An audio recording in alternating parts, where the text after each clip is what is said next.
best contender for Game of the Year 2019 has finally arrived. Postal 4, no Regerts.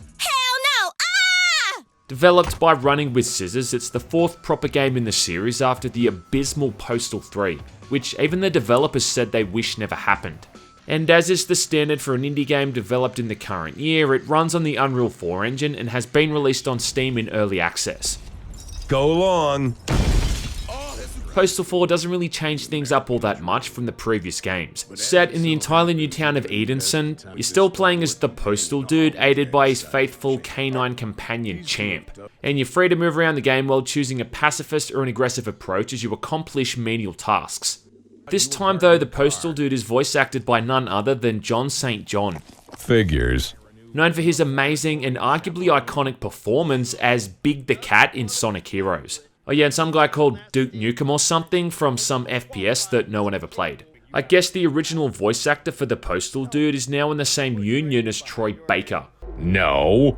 Still, it is good hearing John St. John doing anything, and he does a pretty good version of the Postal Dude, even if it does sound a bit different. Perfect. With this baby, I'll be gainfully employed in no time. Now look, it should be said right up front that this is a highly unfinished game. Even for early access, this thing is really bare bones. And being an alpha build, you're going to see some stuff you're probably not supposed to see. Stuff like this. And then stuff like this. And on top of all of that crap, you can expect the game to crash a fair bit. So, honestly, unless you're already a fan of the series and want to support the developers, I'd say up front that you're better off waiting until it's had more content added in. But if you're like me and want to get back into stomping down doors and pissing on toilet seats, and would also like to do that in a video game, well, look no further, because Postal 4 is finally here. Now, there's not much to do in the current build of the game, and it only takes place across a single day. After a charming introduction, you start off in the outskirts of Edenzin and first have to write up your resume, of which you've got 3 choices.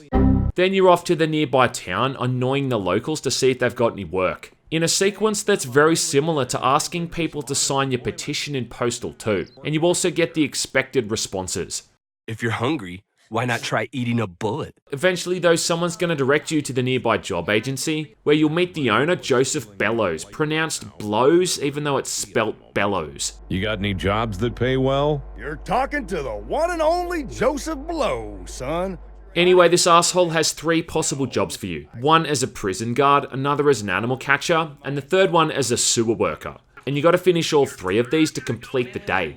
Thankfully though, moving around now is a bit less tedious, because you've got your very own motorized scooter, with some of the most wonky physics you're likely to see outside of big rigs over the road racing. But it gets you where you need to go, which is all that matters. The first mission I did was the one as the prison guard. Now this is pretty simple. You head to the nearby prison and get suited up, and then you begin your first shift. However, things go awry pretty quickly and you inadvertently unlock the entire prison. This lets all of the prisoners out of their cells, all of which are just the same 2 character models used over and over. A bald black guy and a bald white guy. And then you'll be gunning down both these pricks over and over as you head to each block of the prison and reinitiate the lockdown. Along the way, you're free to kill these guys any way you want. You even get to use a fire hose at one point, which is kinda fun watching enemies ragdoll across the ground.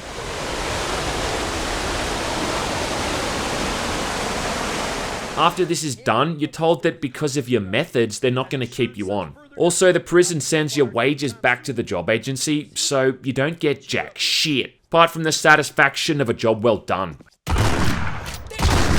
Ooh, sorry, I don't play well with others. I mean, look, in my day and age, when a man went around and murdered the inmates of an entire prison, he'd get something for it at the end of the day. Anyway, next up, you go to the next job offer. Now, this is the one where you're an animal catcher, working for some creepy guy who lives inside a van, and keeps a scoreboard on the amount of animals that he's caught. This mission, though, I have to admit, is fucking hilarious. Right, so you basically have to capture 5 dogs and 5 cats for this guy. And you do this by luring dogs to the guy's van with doggy treats and simply picking stray cats up off the street and feeding them into the back of his van. And it's just amazing. Another great pitch. Very succulent. Once you've done this, the mission is over, but again, you don't get paid for your hard work. Still, this is more entertaining than just mindlessly killing guys in orange jumpsuits over and over. And for some reason, that animation of the dogs being lifted into the van cracked me up. Of course too, this mission reminds us of one of the game's most important mechanics, and that's being able to use cats on the end of your weapons as makeshift silencers. Yeah, don't let Peter or the RSPCA catch any wind of this. Finally, the last mission in the demo is the most boringest of all. Now you're moving through these dingy, shit-stained sewer tunnels completing crappy maintenance jobs. It's a good metaphor for dating your mum. Quit wasting time, son! In these sewers, you've got 3 jobs to do. You've got to clear out a bunch of pipes by either shooting them or hitting them with the shovel. This sucks. Then you've got to repair a water pump by doing some basic platforming over this large flooded area and then collecting the spare parts. This also sucks. Lastly, you've then got to go around one final section of the sewer and replace a bunch of flickering light bulbs. And yes, in case you're wondering, this also sucks. All you've got in the way of combat during all of this is just a bunch of shaved rats and homeless people that never fight back. So all in all, it's pretty boring and about as fun as actually completing these jobs in real life. Once all of this is done, you can head to a nearby hotel and call it a day. At which point, an oddly polished cinematic shows the Postal Dude and his dog getting shacked up in some degenerate, dilapidated crack house. That's the end though, for now. Like Postal 2 though, it's not so much about the missions themselves, but how you choose to tackle them and everything that comes in between. There's not really all that many options to deviate from the formula during these missions, but when you go off and explore is when the whole thing becomes a lot more open-ended. And there is a pretty good lineup of weapons so far. First off, you've got your melee weapons, you've got your trusty shovel, which is to the Postal Dude as the mighty boot is to Duke, or the pitchfork is to Caleb. After that, there's a stun baton, which you can bludgeon people to death with, or use its alternate fire and zap someone until they pass out. The final melee weapon is the triumphant return of the machete, which has the most awesome alternate fire mode in the game, where you throw it out like a boomerang and it just shreds anyone that's unfortunate enough to get hit. Kinda makes people look like they've been turned into pieces of Lego.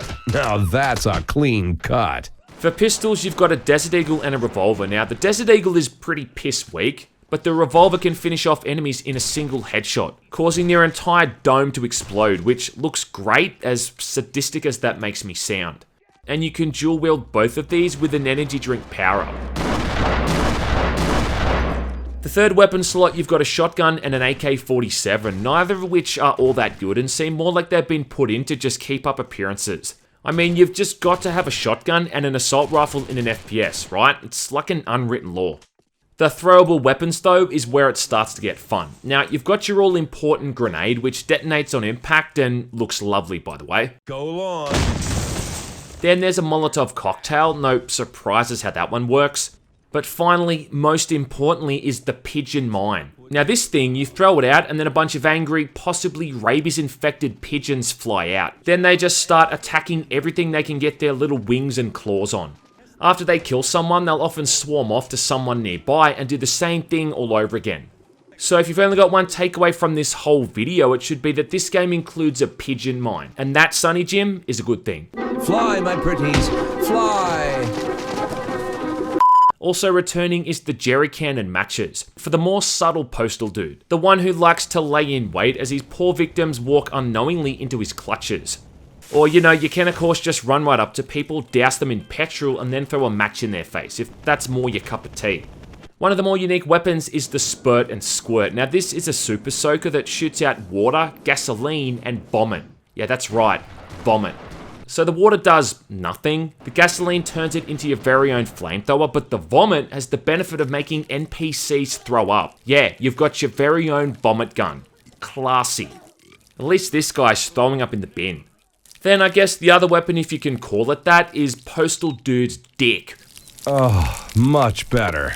Yeah, just like before, old mate can just whip this thing out and start pissing all over the place. There's no real reason you ever need to do this, but it does come in handy in case you accidentally set yourself on fire. Just pull that thing out, aim for the skies, and think happy thoughts. Oh, ow. Nothing like a life-saving golden shower. They've actually kind of improved it too, so now if you take a leak in a toilet or a bidet, the whole thing fills up and changes colour, and you have to flush the toilet to clean it. Now these right here are the kind of next-gen mechanics I like to see. All up for a starting lineup, it's not a bad bunch of weapons, and going off and messing around with NPCs is always funny, for about 15 or so minutes anyway.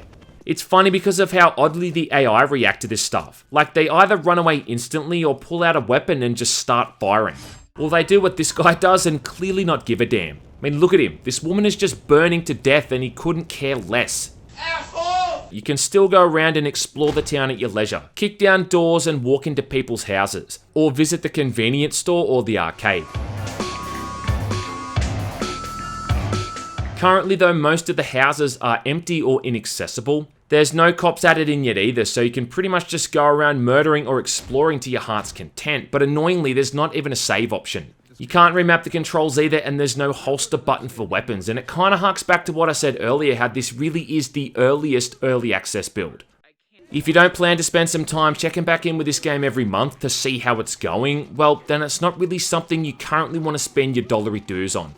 I'd be lying if I said I didn't wish these guys had have just released the finished game, but at least they left a feedback option in the menu. The hell's this? It's also odd that it runs on the Unreal 4 engine, but it doesn't really look all that much better than the other games. Outside of maybe some better lighting and modeling and the inclusion of things like reflective surfaces. At least most surfaces anyway. I don't even know what's going on with these mirrors. Otherwise, it's not a very good looking game or a good running game. It stutters all the time, it locks up, and it genuinely just runs like an old man with emphysema on a treadmill. I just don't feel like they're really fully taking advantage of all these new features that the engine offers. The particle effects from some of the weapons still looks like something from the early 2000s. What a shame. What's currently in the game won't take longer than 2 or so hours to get through. There is a grayed out co-op mode on the main menu, and I reckon that would definitely be fun when it's finally finished. Right now though, Postal 4 is just a murder and a mayhem simulator without a purpose. Hearing John St. John drop one-liners as you blow someone's head off or throw a pigeon mine at them is pretty funny.